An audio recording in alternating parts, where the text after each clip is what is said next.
persoanelor care sunt diagnosticate pozitiv, pentru a asigura o creștere a capacității atât în ceea ce privește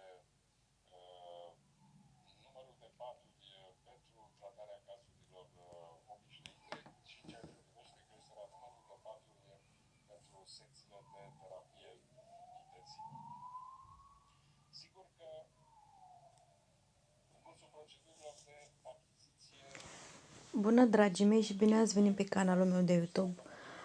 Vreau să vă arăt o mască confecționată de mine.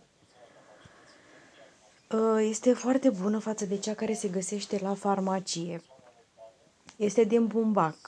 Iar pentru cei interesați, dacă nu se mai găsește în farmacii și nu mai găsiți măști pentru protecție, puteți să confecționați dumneavoastră acasă. Nu vă trebuie decât